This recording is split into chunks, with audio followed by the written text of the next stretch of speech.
პოდკასტ პოინტი წარმოგიდგენთ.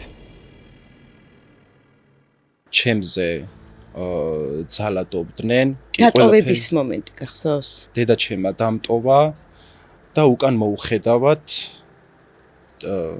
წავიდა. რას ეძებ იმას, ვინც მიგატოვა. როგორც იტყვიან, რომ გაზრდილი შვილი უნდათ კოჯრის ბავშვთა სახლში დაკტოვეს. ძალიან მძიმე პირობებში ცხოვრობდი, მახსოვს ჩემი ბავშვობა ბავშვთა სახლში, სანამ აღმოჩნდებოდი. ხან რას გამომიქანებდა თავში, ხან რას გამომიქანებდა თავში, ხან ტაფა, ხან ქვაბი. მამა გიცავდა? მე ამ ბავშვს არ გაგატანთ თქვენ. კოჯრის ბავშვთა სახლის დირექტორი ჯოხით ცემდა ბავშვებს. დედა ჩემს სანახავად არ მოდიოდა, მაგრამ სხვა ბავშვებთან მოდიოდა, მაგრამ მე ძალიან მაბედნიერებდა, არ მშურდა. პარკირარებს ხვები გადავიდა. რა მტკიცებს, რომ დედა ჩემი. ვაიმე! აპატია. ვაპატიე კი. როგორ? ვაპატიე. უკან რო გავიხედე, ეს ქალი ჩაიკეცა და აი მუხმოდრეკილი ტიროდა და თუ ჩვენ შვილს არ დაგვიბრუნებ, მოგკლავ. ესეთი მძიმე ცხოვრების გავლის შედეგად როგორ არ გაბოროტდი? მე ავირჩი თავისუფლება.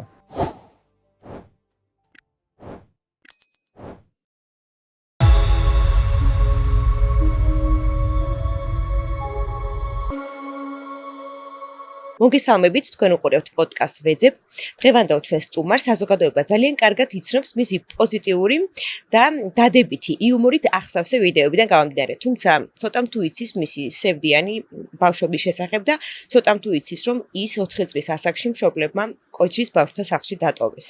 მის ისტორიას ცოტა ხანში მოისმოთ, მანამდე კი გეტყვით, რომ ჩვენი პოდკასტი იწერება პოდკასტ პოინტში, სივრცეში, სადაც თქვენ შეგიძლიათ ჩაწეროთ პოდკასტები, ვიდეოები და თქვენთვის ასრულებელი ინტერვიუები. რაც შეეხება ჩვენ სპონსორს ირინი თრეველი საბერძნეთში მყოფ ემიგრანტებს თავაზობს სახლიდან გაუსრულად ამანათის გაგზავნას საქართველოს ნებისმიერ წერტილში უფასო საკურიერო მომსახურების მეშვეობით. ირინი თრეველი თავაზობს სწრაფ და უსაფრთხო გადაზიდვებს. შეთავაზებით რომ ისარგებლოთ, მითითებულ ნომერზე უნდა დაუკავშირდეთ. ჩვენი სტუმარი კი გახლავთ გიორგი გოგოჭური. გიო, ძალიან დიდი მადლობა სტუმრობისთვის, საჩუქრებისთვის, რომელიც მომიტანე და ძალიან დიდი მადლობა იმისთვის, რომ გულახდილად ისაუბრებ ცოტა მძიმე საკითხზე. მაგრამ ეს არის საკითხი, რომელიც ვფიქრობ, რომ მაყურებელმა კი იცის რაღაც გარკვეული დეტალები, მაგრამ მაინც უფრო მეტად კარგად უნდა იცოდეს, იმიტომ რომ გაშურებული ბავშვების მიმართ ზოგადად თან მით უმეტეს მეგონა რომ ესე აღარ იყო, მაგრამ აი კომენტარებიდან გამომდინარე ვკითხულობ, რომ მაინც არის რაღაც დამოკიდებულება რა, რომ აი რატომ ეძებენ, ვინც მიგატოვა ის რაში გჭირდება, რაში გაინტერესებს. და მე ვფიქრობ, რომ შენი პოდკასტი ძალიან ბევრ კითხვაზე გასცემს პასუხს. დიახ. შენ იყავი 4 წლის, როდესაც მშობლებმა, ცოლ-ქმარმა, დედამ და მამამ კოჯრის ბავშვთა სახლში დაკტოვეს. შენ გახსოვს ეს პერიოდი, ეს მომენტები? პირველ რიგში მადლობას გადაგიხდით მოწვევისთვის პირველად თქვენ გადაცემაში. მადლობა შენ. ცოტა არ იყოს ნერვიულობ. 4 წლიდან დაიწყო ყველაფერი. 4 წლის ასაკში მშობლებმა ჩამაბარეს კოჯრის ბავშვთა სახლში, სადაც 4 წლიდან 8 წლამდე ვიზრდებოდი. გახსოვს? კი, დატოვების მომენტი გახსოვს? როგორ მიგიყვანეს, როგორ დაკტოვეს? კი. სოციალური მუშაკები მოვიდნენ, ხელი მომკიდეს და წამიყვანეს ბავშვთა სახლში ოჯახიდან, ჩემი მშობლებისგან. რა თქმა უნდა, დედაჩემიც წამოვიდა ჩემთან ერთად და ამ ყველაფრის მომსწრე იყო. ადგილზე, როდესაც მივედით, დედაჩემა დამტოვა და უკან მოუხედავად წავიდა. მაშინ რას და მე გამოვეტირე, მახსოვს, მაგრამ უკვე აზრი აღარ ქონდა. რას გწრობდი მაშინ, როდესაც არ ვიცი, უბრალოდ ვტიროდი, იმიტომ რომ სრულიად უცხო გარემო იყო ჩემთვის, ბავშვთა სახლი, სადაც მოვხვდი სრულიად უცხო ადამიანები და მიუჩვეველი ვიყავი ამ სიტუაციას და ძალიან რთული იყო ჩემთვის ეს პირადად. მიზეზი რა იყო დატოვების? მიზეზი იყო გაჭირვება, ერთი მთავარი მიზეზი, თუმცა აზრთა სხვადასხვაობაც არსებობს. ჩემზე ძალადობდნენ 4 წლის ასაკში? აი სულ პატარა რო ვიყავი, აი არ ვიცი თოთო ბავშვი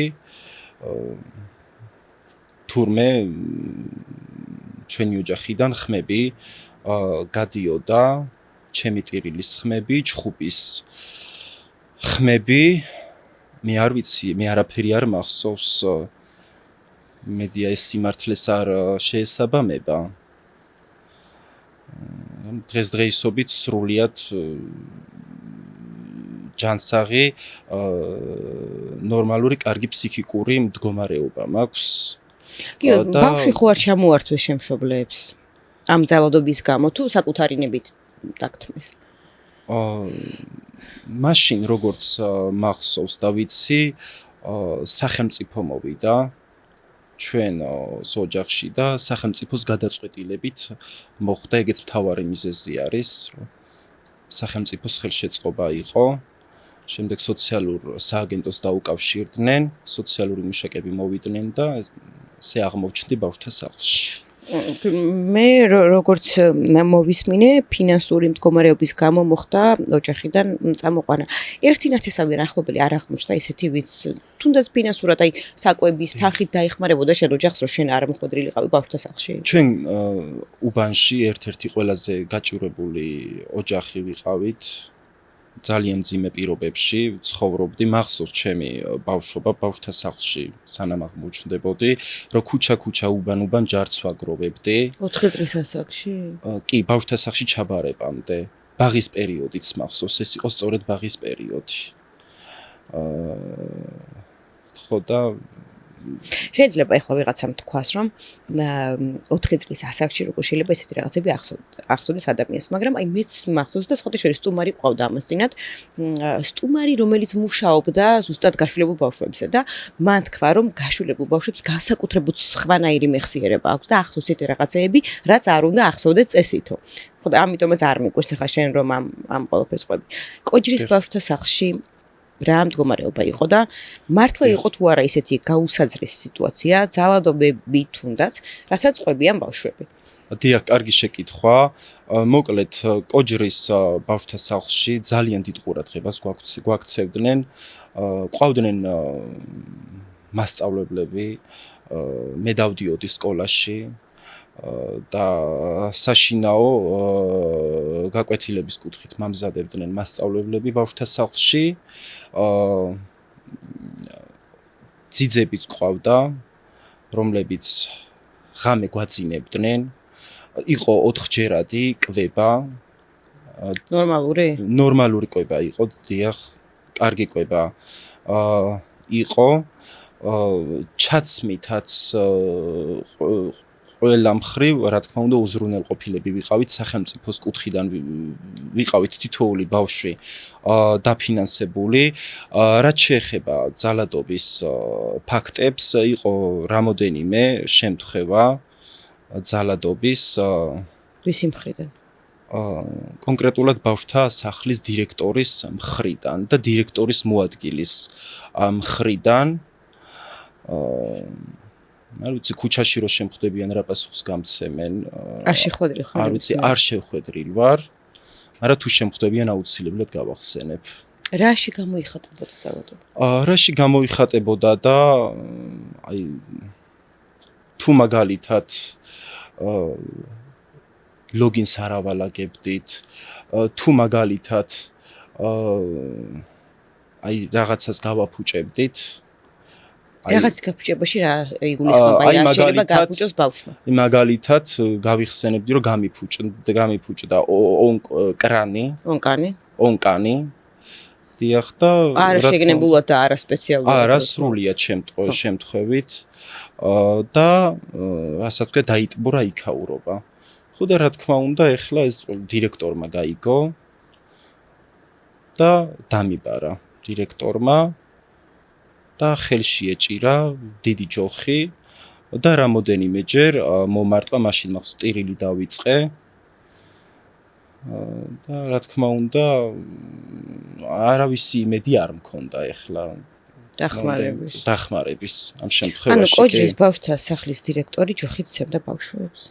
კი ჩაგვამწყრივებდა, წკრივად დაგვაყენებდა სიმაღლის და მიხედვით, ვისაც რა გაუფუჭდებოდა, სრულიად შემთხვევით მოხდებოდა და დააზიანებდა, თუნდაც კედლებზე იქნებოდა ნაკაწრები, შპალიერი იქნებოდა კედლებზე ახეული, ასე შემდეგ, აი ამ ყველაფერს ძალიან დიდ ყურადღებას აქცევდა დირექტორი და მოგვარტყავდა აი ფეჩის იმას რა ქვია საჩხრეკელა რკინის, ხო.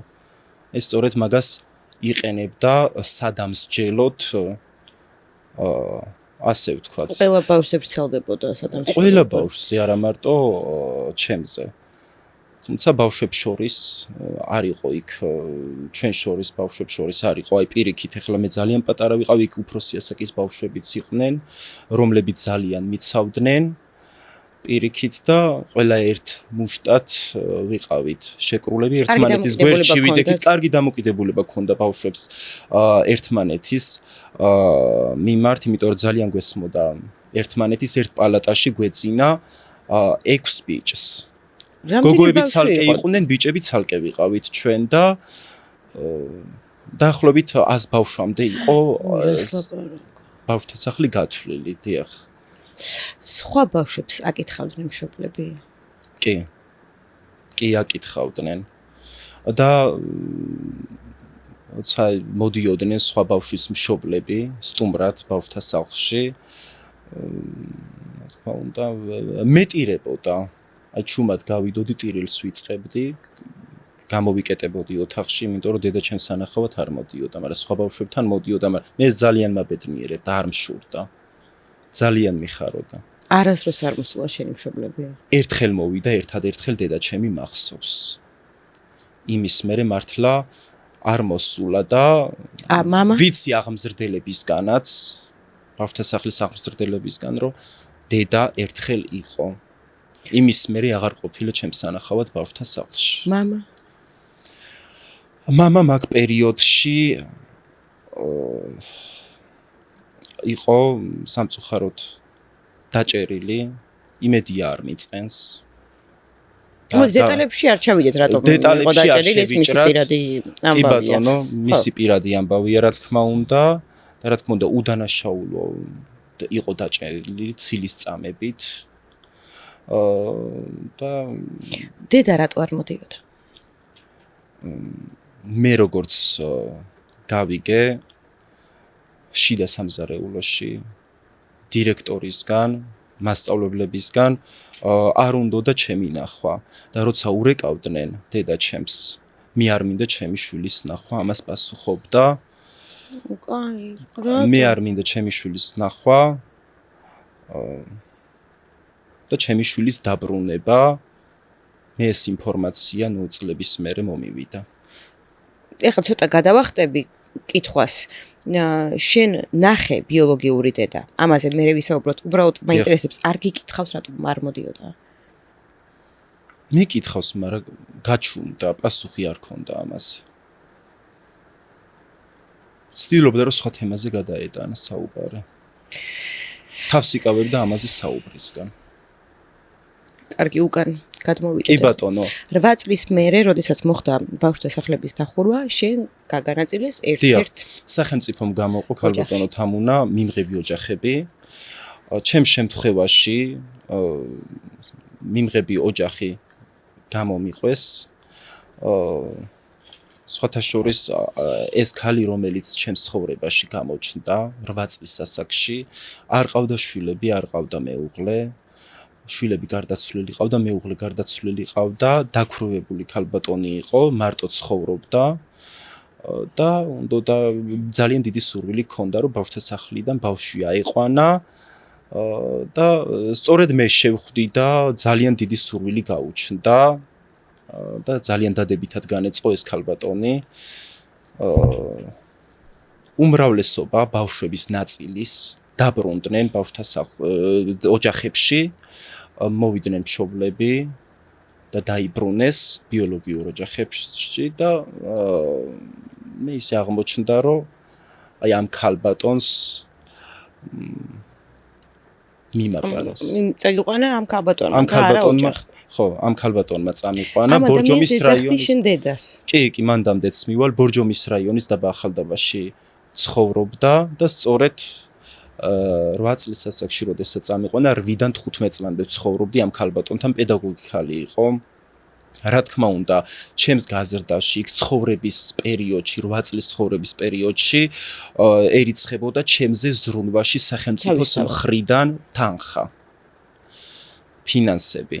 შესაბამისად, ჩემიც ერიცხებოდა და მე ინფორმაცია დაზუსტებულად ვიცი, რომ ჩემს თანხას როდესაც იღებდა, ის სრულიად მემახმარდა. მემახმარდა. აი, ყველაფერს აკეთებდა ჩემთვის, მასწავლიდა შრომა შემაყვარა, ეზო ქონდა, ძალიან დიდი ეზო ქონდა, 2 სახლკარი ქონდა, აი, ყველაფერში გვერდში ვედექი. ბაღის სამუშაოებში, მოკრეფებში, არ ვიცი, მოთიბვაში, ბალახის მოთიბვაში, შეშის დაჩეხვაში, აი ფეჩის ანთებაში, აი არ ვიცი, აი ყველაფერში ვეხმარებოდი აბსოლუტურად, მაღაზიაშიც ვეგზავნებოდი, ქალაქგარეთ მიშვებდა პროდუქტების საყიდლად, აი ყველაფერი ამ ქალისგან ვისწავლე, რაც არ ვიცოდი. და როგორ გიქცეოდა? ძალიან კარგად მეკცეოდა. აი არაჩვეულებრივად მეკცეოდა და ერთი დღისით გავბედე, გარეთ ვიყავი გასული და აი გვიან მივედი, ძალიან გვიან მივედი სახლში. გიორგი შვილოს სადახარო, ძალიან მალე მოდიო, ნერვიულობდა და აი სწორედ მაშინ რომ მივედი, დავუძახე დედა. ხმამაღლა დაუძახე დედა, გამომხედა და რო ჩამოვიდა, ჩამეხუტა. კარის გაღების პროცესში, აი ესეთი იყო, ჩამეხუტა, მომვარდა და აი ისე ემოციური იყო მისთვის, რომ აი ცრემლები წამოუვიდა, ტირილი დაიწყო და ძალიან მიყვარხარ მეთქი და დიდი მადლობა გადაუხადე ამ სიკეთისთვის, ამ მადლისთვის, უფლის წინაშე რა სიკეთეც გააკეთა ჩემთვის, რომ ქუჩისთვის არ გამიმეტა, ქუჩაში არ დამტოვა და 8 წლის ასაკში ბავშვთა სახლიდან ხელი მომკიდა და წამომიყვანა. დედა რატომ დაუძახე? იმიტომ რომ მისთვის გეამებინა თუ მართლა ისე გრძნობდი? აი არ ვიცი, დედაზე, ბიოლოგიურ დედაზე დიდი ამაგი ქონდა ამ ქალს ჩემს მიმართ, როგორია ეხლა 8 წელი რომ მასთან ცხოვრობ. თავიდან დეიდას ვეძახდი. ხო და აი არ მართლა ძალიან დიდი ამაგი ქონდა, ყველაფერს მიკეთებდა რა, ის საკუთარ ბიოლოგიურ დედას რო არ გაუკეთებია, იმაზე მეტი რო აქ გაკეთებული. მას უნდა და შენი ოფიციალურად შვილად აყვანა. კი, მანდამდეც მივალ და შვილები არ ყავდა. მარტოსული ქალბატონი იყო. და შესაბამისად კივილსაც უამებდი, ასე ვთქვათ, ამ დედის დაძახებით. რატომ ვერ აგიყვანა შვილად? შვილად იქიდან გამომდინარე ვერ ამიყვანა, რომ გამოჩნდნენ ჩემი მშობლები, დედაც, მამაც წლების მერე. 15 წლის ასაკში გამოჩნდნენ. აი 4-დან 15 წლამდე. რო ავიღოთ. დედა ერთხელ იყო 4-დან 8 წლამდე, როგორც გითხარით, ბავშვთა სახლში მოსული, იმის მერე საერთოდ სურვილი არ ქონდა, როგორც მითხრის, ჩემი ნახვის ბავშვთა სახლში. და აი 15 წლის ასაკში უკვე რო გავიზარდე, როგორც იტყვიან, რომ გაზრდილი შვილი უნდათ, ესე ვიტყოდი. მოვიდნენ ჩემს სანახავად, მაგრამ აი ეს ქალი ბორჯომში კი სოციალურ სააგენტოში მოხვდა. წლების მერე ჩემი და მშობლები, ბიოლოგიური მშობლები შეხვედრა და გადაწყვიტეს, რომ დავებრუნებინე. მაგრამ ეს ქალი წინ გადაუდგა. დედობილი. მისთან ერთადაც 8 წელი ვცხოვრობდი და გავიზარდე. წინ გადაუდგა, რას ქვია და ეხლა გაგახსენდა თქვენი შვილიო, წლების მანძილზე სად იყავითო? თქვენი შვილი რო ტიროდა, ცრემს ვინ უმშრალებდაო? ძალიან ბევრი რამის საჭიროება ქონდა თქვენ შვილსო, ვინ უკეთებდაო? თქვენ რამე თქვენი შვილისთვის გაკეთებულიო? დედობილთან ცხოვრობდი, მაშინ ტიროდი, ანუ დედა გინდოდა მაინც? არ მინდოდა. ბიოლოგიურ მშობლებთან დაბრუნება არ მინდოდა. ამ ქალს იმდენად მივეჩვიე, რომ იმის სურვილიც გამიჩნდა, რომ შვილად ავეყვანი ამ ქალბატონს. ძალიან მივეჩვია და მისგან წამოსვლა არ მინდოდა. ხო და ამდენი წელი სად იყავითო? რა თქმა უნდა, უთანხმოება და კონფლიქტი მოხდა ჩემ ბიოლოგიურ მშობლებს და დედოფილს შორის. მე ამ ბავშვს არ გაგატანთ თქვენ. და რა მოხდა? მე მაქვს ძალიან დიდი სურვილი, რომ ეს ავიყვანო შვილად. რა მოხდა? რა თქმა უნდა, ეხლა სოციალურმა მუშაკებმაც, რა თქმა უნდა, ჩემი დედოფილს დაუჭირეს მხარი. და რა თქმა უნდა, ბიოლოგიური მშობლები როგორც მოვიდნენ, ისე ლამაზად წავიდნენ. ჩვეულებრივად. ისე რომ მე მკითხეს აზრი.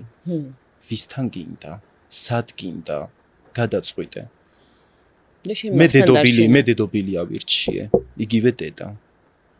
და მე ვფიქრობ, სწორი გადაწყვეტილებაც მივიღე მაშინ. თუმცა 15 წლის ასაკში უკვე 15 წელი რო შემისრულდა, დაგვაშორეს. ვინ დაგაშორათ? მშობლებმა. როგორ? ამ ქალის მიმართ იყო მუქარი შემცველი ფაქტები. რას ლაპარაკობ? ემუქრებოდნენ ამ ქალს. რომ თუ ჩვენ შვილს არ დაგვიბრუნებ, მოგკლავ. ვინ ემუქრებოდ? ეხლა მთელი სოფელი ალბათ მე გამჭორავს. ნუ რაც მოხდა, თუმცა მე ვიცი, არ დავასახელებ ვინაობას, ვინ ემუქრებოდა, თუმცა მე დაზუსტებით ვიცი, რომ ამ ქალს ემუქრებოდნენ, რომ თუ შვილს არ დაუბრუნებ მშობლებს, მოგკლავთ. და რა მოხდა? შეეშინდა. ეს ქალი იმის მერე შიში ცხოვრობდა. და შენი ბედი როგორ განვითარდა მე? თუ რა თქმა უნდა, ამ ქალმაც მერე გული აიცრუა ჩემზე. გული აიცრუა რას ნიშნავს? რას ნიშნავს და გადაწყვიტია, რომ სხვა ბავშვი აიყვანა ბავშვთა სახლიდან. არა, გულის აცრუება არ ფშოშერ არის, უბრალოდ არ მისეს უფლება შენი შუა დაყვანის და როგორ? კი, სოციალური მუშაკების მხრიდანაც ხელის შეშლის ფაქტორი გამოიკვეთა. ანუ თუ მშობლებმა ხელი არ მოაწერეს, როგორ აგიყვანდა ის შვილი? კი ბატონო, თუმცა ძალიან დიდი სურვილი ქონდა, დიდი ამაგი ქონდა და აი ბიოლოგიურ მშობლებზე მეტი რო ქონდა გაკეთებული და რატომ წამოხვედი მისი სახლიდან? სოციალური მუშაკები მოვიდნენ და ესეთი პასუხი გვითხრეს, რომ შენი ხელშეკრულების პერიოდი მთელი ამ წლების მანძილზე ამოიწურაო. და საწაგებია. რატომღაც 8 წლიანი ხელშეკრულება იყო დედოფილთან გაფორმებული. მაგრამ მე რატომღაც მგონია, რომ ეს სრულ ინფორმაცია არის.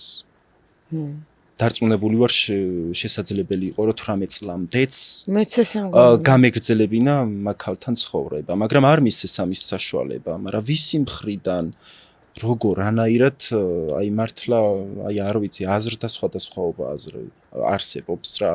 ზოგი იმას მეუბნება, ზოგი ამას მეუბნება, თუმცა ჩემი დარჩენა რო უნდა და დატოვების სურვილი რო ქონდა, ფაქტი სახეზე, იმიტომ რომ გამომეტი რა, ანუ აი ჩამაგდეს, რასაც ქვია სოციალური სააგენტოს მანქანაში, ჩამაგდეს და წამიყვანეს გორის მცირე საოჯახო ტიპის ბავშვთა სახლში და უკან რო გავიხედე, ეს ქალი ჩაიკეცა და აი მუხმოდრეკილი ტიროდა და აი არ ვიცი, გამომეტი რა, რასაც ქვია, ანუ და სრულწლოვანი როცა გახდა, მე რატო აღარ დაბრუნდი ამ ქალთან?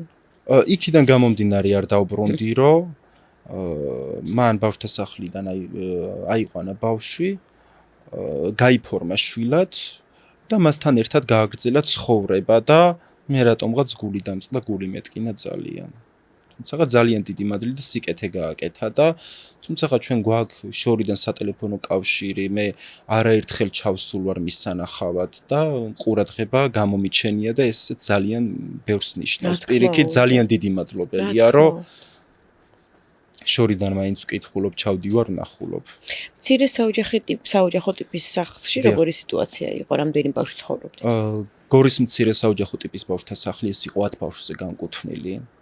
როგორც კოჯირის ბავშვთა სახლში, ანალოგიურად აქაც 4ჯერადი კვება გქონდა, სახელმწიფოს მხრიდან დაფინანსება გქონდა, ჩაცმის, სწავლის, ყველაფრის კუთხით, გორის ბავშვთა სახლთან დაკავშირებით, აი არ ვიცი, კარგი შეიძლება ვილაპარაკო, მაგრამ რამოდენიმე ცუდი ფაქტი შემთხვევა მახსენდება რა და რომ არ თქვა არ შემიძლია რა. ისევ ძალადობა? ძალადობა არა. აბა უხეშ მოქცევას დავარქმევდი, არ ვიცი, ბავშვების მხრივ. აღმზრდელების მხრიდან ბავშვების მიმართ. იქ იყო დროები გათვლილი, კვებას ჰქონდა თავისი დროები. საუზმეს თავისი დრო, სადილს, სამხარს ვახშამს თავისი დრო ჰქონდა. ხო და შესაბამისად ეხლა შეიძლება მაგალითად 9 საათზე თუ იყო საუზმე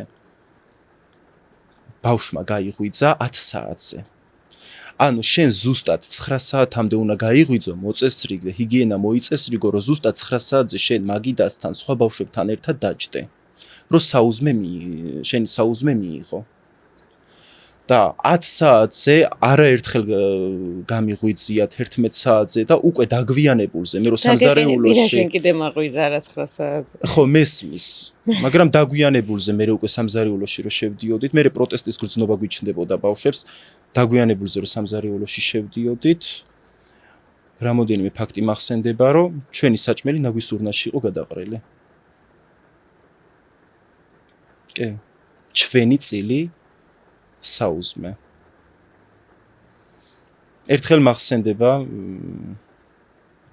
რომ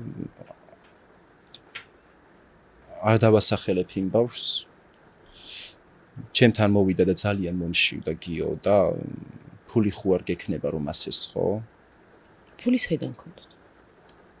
მე მაშინდელ პერიოდში მე ვმუშაობდი ტელევიზიაში და მქონდა ხელფასი. მართლა? კი. რომელს? თრიალეთის ტელევიზიაში ვმუშაობდი 15 წლიდან. რასაკეთებ? ვიყავი საავტორო გადაცემის წამყვანი, მუსიკალური გადაცემის წამყვანი რადიოში და ვიტყოდი აი ჯიბის ფულზე მეტი მქონდა. ჩემი შემოსავლის წყარო რა თქმა უნდა მქონდა და ადრეული ასაკიდანვე რა თქმა უნდა შრომაზე შეყვარებული ვიყავი, რომ სახში ასე უაზროდ ფეხი-ფეხზე არ მქონოდა გადადებული და უაზროდ არ ყოფილიყავი და სხვაზე დამოკიდებული არ ყოფილიყავი.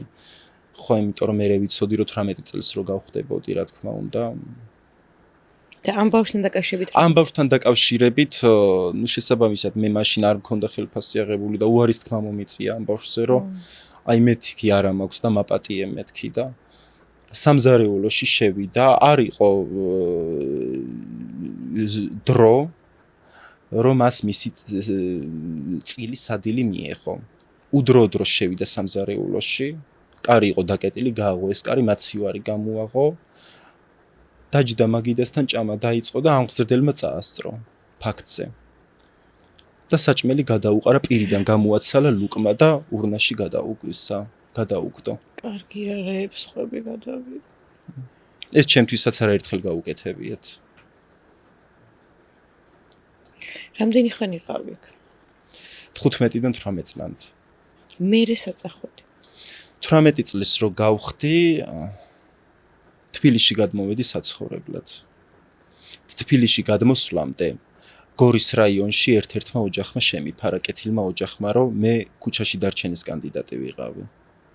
მაგრამ 18 წლის ასაკში ჩემი მშობლები, მამა ჩემი მოვიდა მაშინ.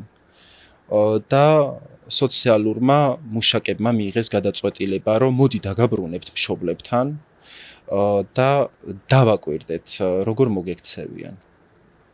და ერთი კვირით მოდი გაგიშვებთ მშობლებთან და ვიქნებით ჩვენთან სატელეფონო კავშირზე თუ რაიმე ფაქტს აქნება ადგილი, ცუდ ფაქტს რაიმე მოხდება და არ იქნება ეს შენთვის სასიამოვნო, აუცილებლად დაგვირეკე და ჩვენ მოვიქცევით შესაბამისად და ვეცდებით რომ დაგეხმაროთ. რა თქმა უნდა უკვე მე სახელმწიფო მზრუნველობიდან ამოვირიცხე 18 წელი. აი მერეც კი გვერდში მედგა ეს სოციალური სააგენტო ძალიან მეხმარებოდა, უკვე ამისი უფლება აღარ ჰქონდათ, რა თქმა უნდა, ამორიცხული კანდიდატი ვიყავი მე ბავშვთა სახლიდან და ეს ნუ კეთილინება იყო მას. მისი კეთილინება და სურვილი იყო და რა თქმა უნდა, აი ძალიან ცივად შემხვდნენ. აი დედა ჩემი განსაკუთრებულად ძალიან ცივად შემხვდა მაშინ. მთელი ერთი კვირის მანძილზე ყველანაირად ცდილობდა, რომ შევეზღუდე, შეზღუდული ცხოვრებით მეცხოვრა. რაში გამოიხატებოდა? რაში გამოიხატებოდა და 18 წლის ხარ დამოუკიდებელი ადამიანი ხარ. მაშინ მუშაობდი ტელევიზიაში. კასპის რაიონში დოეში ცხოვრობენ ჩემი მშობლები და გორში მიწევდა ყოველდღიურად სიარული მე რომ გადაცემა წამეყვანა ხო და მე თუ გორში გავიდოდი მე თუ გარეთ გავიდოდი მეგობრებთან დედა ჩემი მე მუქრებოდა თვითმკვლელობით რომ მე თავს მოვიკლავო არ ვიცი არ უნდა ჩაკეტილი ცხოვრებით უნდოდა რომ ეცხოვრო რატო მიზეზი რა არ ვიცი კარგი მე ავირჩი თავისუფლება მას ესე სურდა მაგრამ მე მინდოდა რომ დამოუკიდებლად მეცხოვრა და მამასთან ერთად ვერ ბედავდა მამა გიცავდა მიცავდა მამა დედასთან ძალ დედისგან ყოველთვის მიცავდა კი ერთი კვირის მერე შეწამოხდით თბილისში დიახ და გაგრძელებაც აქვს ამ შემთხვევას ერთი კვირის მანძილზე ну რა თქმა არ გამიხარებია ესეთი ცხოვრებით შეზღუდული ცხოვრებით ცხოვრებან არ მინდოდა მე აქედან გამომდინარე მომიწია პოლიციის გამოძახება სოციალური მუშაკები ვის წინააღმდეგ ვის მიმართ დედის წინააღმდეგ რატო ძალადობის ფაქტებს ქონდა ადგილი არ ვიცი აი ხანრას გამომიქანებდა თავში ხანრას გამომიქანებდა თავში რო არ მომხდა ღმერთს მადლობა ხან ტაფა ხან ქვაბი რა ვიცი მე ოთახში შემომივარდებოდა როდესაც მამა ჩემი სახლში არ იყო მიყვიროდა მიღრიალებდა არ ვიცი უმიზეზოდ უსამართლოდ მეჩხუბებოდა არაფრის გულიზე საერთოდ და მთელი ერთი კვირა ესეც სუდღეში ვიყავი მოკლედ რა ხო და აქედან გამომდინარე მომიწია 112-ის გამოძახება მე სასწრაფო გამოიძახეს რატო დედის გადაყვანა მოხდა მე ფსიქიატრიულ დაწესებულებაში და დედა გადაიყვანეს ფსიქიატრიულ კლინიკაში მაგრამ არ მოათავსე სტაციონარში ძალიან კარგად იქცეოდა ფსიქიატრთან კონსულტაციის დროს და ეს დარღვევები რატომღაც არ გამოიკვეთა ჯანმრთელობის პრობლემების გულისხმობ მე და ისევ დააბრუნეს ოჯახი თუმცა პოლიციამ აღმომიჩინა ძალიან დიდი დახმარება მაშინ გორში იყო თავშესაფარი ძალადობის მსხვერპლთა თავშესაფარი ქალებისთვის და გამონაკლისის სახით გადაწყვიტეს რომ მე გადავიყვანე იმ ძალადობის მსხვერპლთა თავშესაფარში რომ ქუჩაში არ დავრჩენილიყავი და სწორედ ჩემი გადაყვანა მოხდა 18 წლის ასაკში გორის ძალადობის მსხვერპლთა თავშესაფარში და იქ იყვნენ იურისტები, ფსიქოლოგები და ყოველდღიური კონსულტაცია ჰქონდათ ჩემთან, საუბრები ჰქონდა, ძალიან დამეხმარნენ, დიდი დახმარება გამიწეს, მე სასამართლო პროცესი ჩატარდა. იურისტმა შეიტანა სარჩელი და რა თქმა უნდა, ну რაც მოგიყევით, ეს ყველაფერი რა თქმა უნდა სასამართლო პროცესზეც განიხილია. სასამართლო პროცესზეც მოხდა ამის განხილვა და ისე მოხდა რომ მოსამართლემ ჩემი მხარე დაიჭირა და დედას შეეზღუდა რაღაცა პერიოდი სატელეფონო კომუნიკაცია, შემხებლობა და ასე შემდეგ. ამ ესეთი მძიმე ცხოვრების გავლის შედეგად როგორ არ გაბოროტდი? აი როგორ მოხდა რომ მაინც ესეთი პოზიტიური ხარ და შენს მაყურებლებს სულ დადებით ემოციებს შუქნი მე არასდროს აი სულ თვალს გადავნება არასდროს არ მინახავს რომ რაღაცა ან ბოროტული ან უარყოფითი ჩაგეწეროს ან ვიღაცა შენზე სულ ეთქვას ეხა ერთი კომენტარი ნუ რა თქმა უნდა ყურადღება მისაქცევი არ არის აი როგორ მოახერხე რომ აი ესე გადალახეს ყველაფერი აი არ ვიცი აი ჩვეულებრივად არაფერი განსაკუთრებული ალბათ სულიერად ძლიერი ადამიანი ვარ აი არ ვიცი და სხვათა შორის ის სითბო სიყვარული რაც მშობლებისგან დამაკლდა აი ჩემი მაყურებლისგან მივიღე წლების მერე აი როდესაც სოციალურ ქსელში დავრეგესტრდი ნუ მაშინ კორონობა რო დაიწყო პანდემია მაშინ დავრეგესტრდი სოციალურ ქსელში და იმხელა სითბო სიყვარული მაჩვენეს დღესდღეობით ესე ყოველთვის ვსაუბრები რომ რა სითბო სიყვარულიც მშობლებისგან დამაკლდა თქვენგან მივიღე და დიდი მადლობას გადაუხდი დღესაც რომ რა ვიცი ამ სითბოს მივსებენ. 18 წლის მერე როგორ გაგრძელდა შენი ცხოვრება? წამოხვედი თბილისში, დაიწყო დამოუკიდებელი ცხოვრება? კი, ვიქირავე ბინა. დავიწყე ერთ-ერთ სავაჭრო ცენტრში მონიტორინგის თანამშრომლის პოზიციაზე მუშაობა. მევალებოდა კამერასთან ჯდომა. მოლის მეთვალყურეობა, რა თქმა უნდა, იქ იყო შინაგანა წესები და მომხმარებლებისთვის უნდა მიგვეწოდებინა, რომ ეს წესები დაეცვათ. არაფერი განსაკუთრებული მქონდა 800 ლარი ხელფასი. მესმის ძალიან ცოტა იყო, მაგრამ ქირის გადასახადში ძალიან მეხმარებოდა. იტალიურ ეზოში ვცხოვრობდი მაშინ, 400 ლარის გადახდა მიწევდა და შესაბამისად ეს 800 ლარი კომუნალურებშიც ქირაში ძალიან მეხმარებოდა, რო გადამიხადა. ნუ შემდეგ გამოჩნდა ერთ-ერთი კეთილი ადამიანი, ჩემი მაყურებელი, რომელიც ცხოვრობდა სტამბოლში და გადაწყვიტა, რომ წავიყვანე სტამბოლში. წამიყვანა, ჩამიყვანა კიდევაც და იქ დამასაქმა. კარგ ადგილზე, კაფე-რესტორანში დამაწყებინა მუშაობა. ზუსტად 3 თვის მანძილზე მიწევდა ბარში მუშაობა, მიწევდა თეფშების, ჭიქების გარიც სხვა რა თქმა უნდა ხელით მე მიწევდა მოთავსება ჭურჭლის სარეცხ მანქანაში და მე ეს სუფთა ჭიქები, ესე თეფშები, აი ყველაფერი ესე ფოდნოსით ლამაზად ბარში გამქონდა. ბარიდან ბარში მიწევდა მუშაობა, მე რა თქმა უნდა დამაწინაურეს. მიმტანიც გავხდი, მიმტანის პოზიციაზეც ვიყავი, რა თქმა უნდა ენა არ ვიცოდი, მაგრამ მაინც ვაგებინებდი. ხელფასი მქონდა ყოველდღიური ანაზღაურება 600-700 ლირა, მე ამ თანხას ვაგროვებდი, რა თქმა უნდა, მე ამ ლირით დაგროვებული ლირით ყიდულობდი დოლარს, რომ მე აი ჩემ თავს ეუბნებოდი საქართველოში, რო დავბრუნდები, მე უნდა ვიქირაო უკეთესი ბინა. რამდენი ხანი იყავ თურქეთში? 3 თვე ვიყავ, იმიტომ რომ მე დეპორტი მიწევდა. ხო. დეპორტი მიწევდა, პირადობით ვიყავი წასული და შესაბამისად, რა ვიცი, დიდი სიამოვნებით წავიდოდი, თუ კიდევ გამოჩნდება საჩემო სამსახური. დაბრუნდი საქართველოში, იქირავე უკეთესი ბინა, დაიწყე უკეთესად გოს მუშაობა და რამდენიმე დღის წინ ვნახე შენი ვიდეო, სადაც ხვდები ბიოლოგიურ ოჯახს.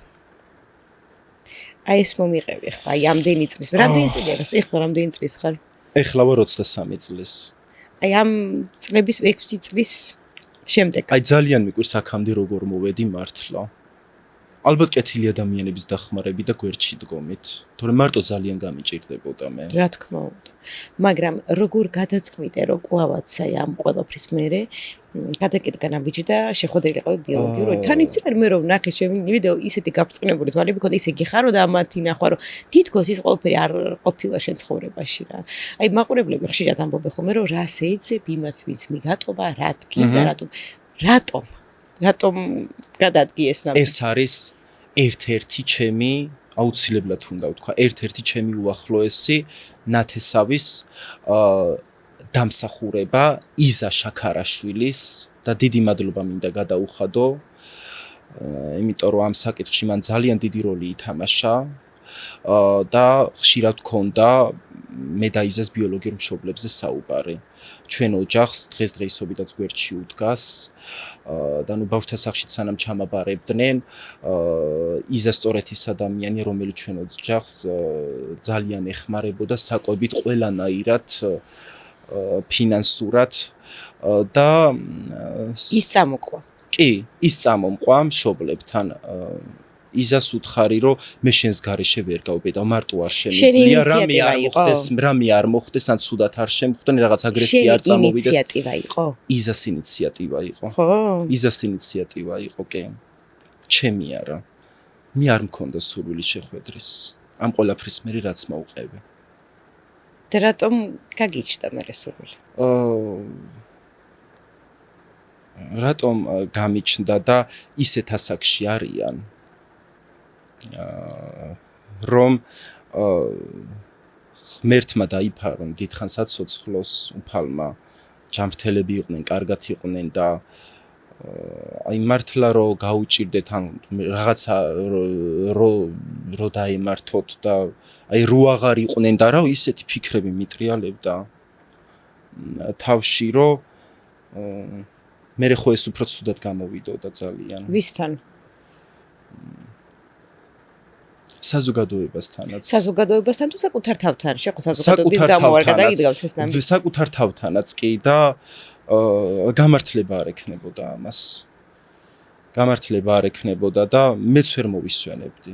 ძალიან დავიტანჯებოდი მართლა. რო არ მეპატიებინა ის დაშვებული შეცდომები დედასთვის. აპატია. ვაპატიე კი. როგორ? ვაპატიე. როგორ? აი ჩვეულებრივი შეხვედრა იყო. ეს არ იყო ჩვეულებრივი შეხვედრა, მე ვნახე ეს შეხვედრა. ეს არ იყო ჩვეულებრივი. ეს იყო რაღაცა შენი მხრიდან ძალიან დიდი ბედნიერება და სიხარული მათი ნახვა და სხვადასხვა ხო დედის ყველანაირად ვცდილობდი რომ წარსული დამევიწყებინა. დედასაც ძალიან მე როგორც ვნახე ძალიან დადებითი ემოციები და რეაქციები ჰქონდა ხო? კი, იმიტომ რომ ის მელოდებოდა ვიცოდი. აი ამდენი წრის მერე რატომ მოუნდა მას? არ ვიცი. არ გიკითხავს? ამაზე არ მაქვს პასუხი მართლა, მაგრამ მე რო სწორი და სამართლიანი ნაბიჯი გადავდგი, მეც რომ მივედი სანახავად, რა თქმა უნდა ისაც გამომყვა იზარიო, არა მე მარტო ნახდათ ვერ გავრისკავდი რა, იმიტომ რომ გარისკავდი რატო რისკი შინოდა? მარტო მაინც რაღაც საფრთხის მეშინოდა. რა საფრთხეს გადავდ? უსაფრთხოება იყო მაინც გვერდში მდგომი რომ ყავდა, უსაფრთხოება იყო ჩემი დაცული და უფრო კარგად გრძნობდი თავს რა, ანუ არ მეშინოდა, რაღაც შიში არ მქონდა და მარტო შიში მქონდა, მარტო. ეხლა როგორი ურთიერთობა გაქვთ? ეხლა რა ჩვეულებრივი ვკითხულობ, რა თქმა უნდა, სატელეფონო კავშირი გვაქვს, ვურეკავ და ვაპირებ რომ ხშირად წავიდე მასთან. მარტო? ამჯერად მარტო, იმიტომ რომ აღარაფრის არ მეშინია, ვიცი რომ შემხვდა ძალიან კარგად მშვიდი სახით, დამშვიდებული შემხვდა, პოზიტიურად იყავით გო განწყობილი, რაც მოხდა წარსული დავივიწყოთ მეთქი უთხარი. ეკაი ბიჭი ხარ. კი. შენ დაძმა არ ყავს? დაძმა არ ამყავს, დედმამიშვილები არ ამყავს მე. შენს გარდა შვილი არ გაუჩენიეთ. და ერთი რაღაცის თქმა მინდა, არ ვიცი, ეხლა სატირალია თუ საცინარი, არ ვიცი, ქალბატონო თამუნა, მაგრამ მე ხო ვიცი ჩემი მშობლები ვინ არიან. და წლების მერე ვისთან დავბრუნდი. გორის რაიონიდან გამოჩნდნენ ადამიანები და ერთ-ერთი ქალბატონი სახელს და გვარს არ დავასახელებ, რა ამტკიცებს რომ დედა ჩემია. ვაიმე! რა? ამტკიცებს რომ დედა ჩემია და ესე იგი მე და ბიოლოგიური დედის შერიგების ვიდეო რო ნახა და მიტევების და რაღაცა რომ დაინაი კარგი ურთიერთობა ამეწყო და დამილაგდა ურთიერთობა დედასთან, მერე მომწერა ამ ქალბატონმა. ამ ქალბატონს ყავს შვილები. და რატო ხარო ჩემი შვილიო, რატო გადაწყვიტა? არ ვიცი. ძალიან დიდი სურვილი აქვს რომ დნმ-ი გავიკეთო. დამიკავშირდეს. მე დაგეხმარებით, მაგრამ რატო? ანუ რატო? არ ვიცი, აი. ანუ მიზეზი რა არის? აგ რაღაც კაი ამბავი არ მოხდება და საიდან დავიწყე სად მომედი? ხო და რა მიზეზს რა არ მინდოდა რომ ეს ამბავი გამეხეთქა, მაგრამ თქვენი გადაცემა შესაფერისი არის. ნამდვილად. გეხოცები თუ გაქვს სურვილი რომ ანუ ამ კუთხით დაგეხმარო თუ ხარი დამიკავშირდეს.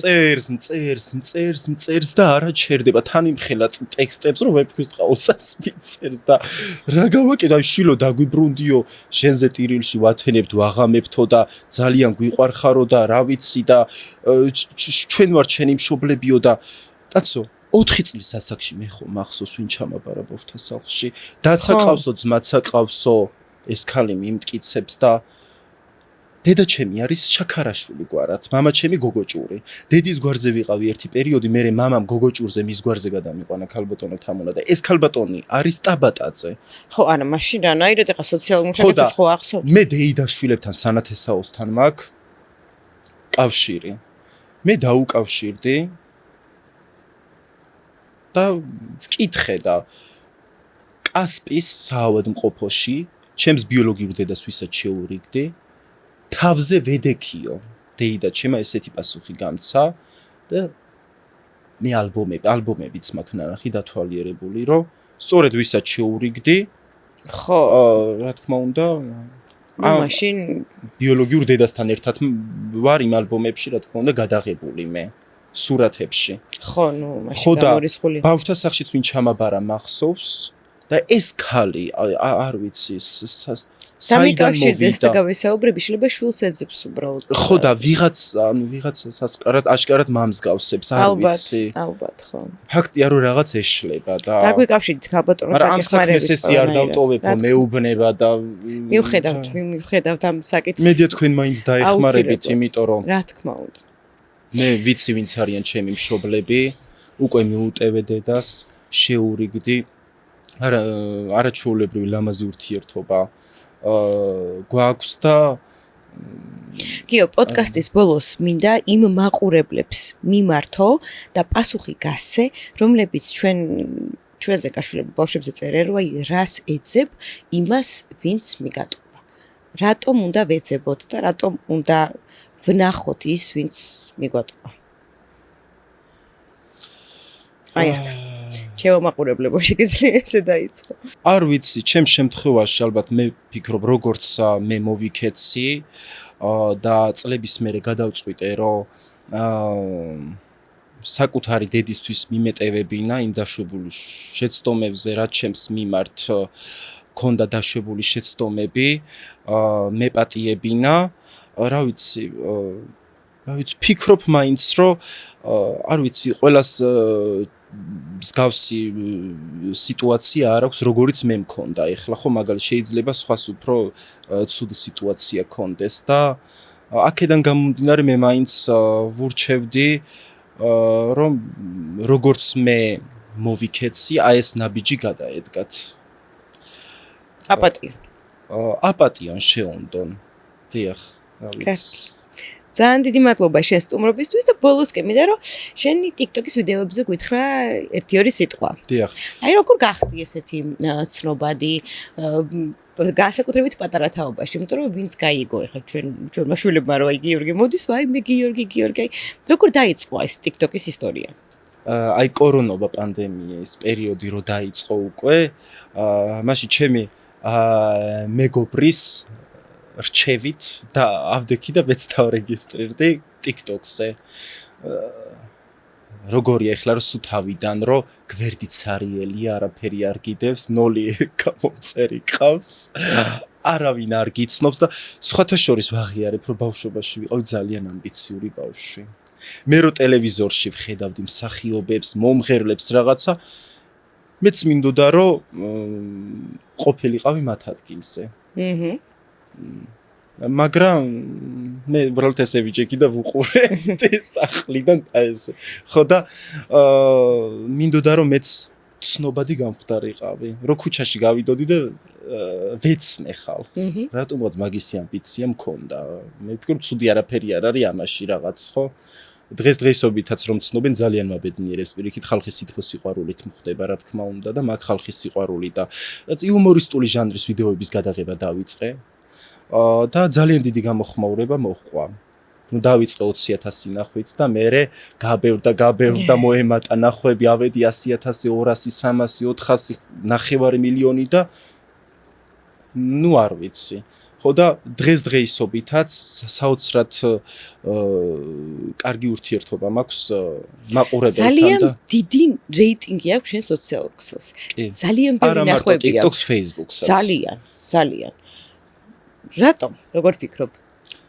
ალბათ გულწრფელობას უნდა მივაწეროთ ეს და ჩემს დამოკიდებულებას მაყურებლის მიმართ. როგორც ისინი არიან ჩემ მიმართ კეთილად და დადებითად განწყობილები, ანალოგიურად მეც ვარ მათ მიმართ და მე ყოველთვის აი რაღაცას რო გამომიგზა ემიგრანტები აი ძალიან მეხმარებიან. აი ქირიდან ქირაში მე რო გადავსულ ვარ საცხოვრებლად და ქირი ცხოვრება დამიწყია, აი როგორ დამხმარებოდნენ რითი, აი როგორ ეცათ პატევი უკვე აღარ იცოდა ამ ხალხმა. ყველანაირად, რა ვიცი, გზავნილეს მიკეთებდნენ ემიგრანტები, დიდი მადლობელი ვარ, არ ვიცი. საჩუქრებს მიკეთებდნენ, ჭურჭელს მიგზავნიდნენ, აი მოკლედ რას აღარ მიგზავნიდნენ, ყველა იმ ნივთს, რაც ოჯახისთვის იყო საჭირო, ჩემი ნაქირავები ბინისთვის და ერთსაც დავამატებდი, მაცივარი და სარეცხი მანქანა სწორედ ჩემმა მაყურებელმა მაყიდინა. ჩემი მაყურებლის დახმარებით, რა თქმა უნდა, შევიძინე მაცივარი სარეცხი მანქანაც, იმიტომ რომ არ მქონდა ჩემი საკუთარი, ახლა ქირით ვცხოვრობ ხო და რა ვიცი, მე სამადლობელი ვიდეო ჩაუწერე, რა თქმა უნდა და ყოველთვის მადლიერებას გამოვხატავ მათ წინაშე, რომ აი მახარებს და მაბედნიერებს მართლა ის სითბო სიყვარული რაც მშობლებისგან დამაკლა, მაყურებელმა შემივსო და მაყურებლისგან მივიღე, რა თქმა უნდა, წლების მერე და გულწრფელი ვარ ყოველთვის მათ მიმართ რა, ყოველთვის ღია ვარ, ყოველთვის გახსნილი ვარ და გავცემ ყოველთვის პოზიტივს და მახარებს და მაბედნიერებს ყოველთვის, რომ აი ეს თბილი კომენტარები მოდის. გიო, ძალიან დიდი მადლობა შენ სტუმრობისთვის. მე დარწმუნებული ვარ, რომ ბევრი ბავშვისთვის, რომელიც ახლა გიყურებს, რომელიც თუნდაც ბავშვთა სახლში მიდობით აღზრდაშია და ცხოვრობდა ბავშვთა სახლში, შენი ისტორია იქნება მაგალითი მისი თუ როგორ შეიძლება მიაღწიო წარმატებას აი ესეთ ასაკში, დამოუკიდებლად დადგე ფეხზე და მიუტევო ბიოლოგიურ მშობლებს ის, რაც მათ გამოიარეს. და კიდევ ერთი, გავიგე რომ შენ გინდა ბავშვის აყვანა. კი. რატო? აი არ ვიცი, მე გეტყვით რომ დღესდღეობით მე მაქვს ანაბარი გაკეთებული, ვაგროვებ თანხას. რომ მინდა ერთი პატარა ოთახი ვიყიდო. ხო. აი გულწრფელი ვიქნები მაყურებლის მიმართ, თანხას რო შევაგროვებ, მე აუცილებლად მინდა რომ ერთი პატარა ოთახი ვიყიდო, თუნდაც სტუდიო ტიპის ვარიანტი ვინა, რომ ჩემი საკუთარი მქონდეს, რომ მთელი ცხოვრება მართლა ესე ქირით არ ვიცხორ და უკვე საკუთარი სახლი რომ ექნება, მე ხომ გავიზარდე ბავშვთა სახლში. და საკუთარი სახლი რომ ექნება, ავდგები და მეც გავაკეთებ სიკეთეს ბავშვთა სახლიდან მინდა რომ ავიყვანო ბავშვი და გავზარდო ჩემთან. და რა თქმა უნდა თუ სურვილი ექნება მისი მამა გავხდე და მე ვფიქრობ კარგი მამა ვიქნები და არ გაიაროს ის გზა მან რაც მე გამოვიარე. მინდა რომ ეს სიკეთე გავაკეთო უფლის წინაშე. ეი მედია ამიხდება, ნუ ჯერ საკუთარი სახლი აუცილებლად. რომ არ გამოგევლო ის ცხოვრება რაც გამოიარე. დღეს როგორი იქნებოდა გიორგი გოგოჭური? ყოველ შემთხვევაში ესეთია რა. რატო? დღესდღეობით ძალიან კარგ გზას ვადგავარ. ამ კარგი გზიდან არ გადამიხვევია. მე ის გზა რაც გამოვიარე, ბავშვთა სახლში რო არ გავზრდილი ვიყავი და მშობლებთან გავზრდილი ვიყავი, ძალიან ცუდ გზას დავადგებოდი. მართლა? კი. ეს იმ ქალბატონის დამსახურებაც ხომ არ არის ვისთანაც გაიზარდე? კი, რა თქმა უნდა, კი. მეც მაქვს შენთვის საჩუქარი, ჩემი ერთ-ერთი საყვარელი წიგნი, ეს არის ჯემალ ქარჩხაძის იგი. ეს არის წიგნი იმაზე თუ როგორ იბადება ადამიანი, როგორ ეძებს თავის თავს საკუთარ გზას და თავისუფლებას. ძალიან კარგი რომანია და მე ვფიქრობ რომ შენ ძალიან მოგეწონება. იმიტომ რომ მაყურებელსაც, მსმენელსაც, ყველას ვფიქრობ რომ ძალიან უყვარს. ეს საჩუქრად შენ და ძალიან დიდი მადლობა შენ სტუმრობისთვის. დიდი მადლობა თქვენ და გისურვებ თქვენ წარმატებებს, თქვენს გადაცემას წარმატებას და ძალიან ბევრ მაყურებელს და დიდ რეიტინგს და რა ვიცი, აი მადლობა. ყოველივე საუკეთესოს, გაიხარეთ. ძალიან დიდი მადლობა. თქვენ მადლობა ყურადღებისთვის, ერთი კვირით გემშვიდობებით ნახვამდის.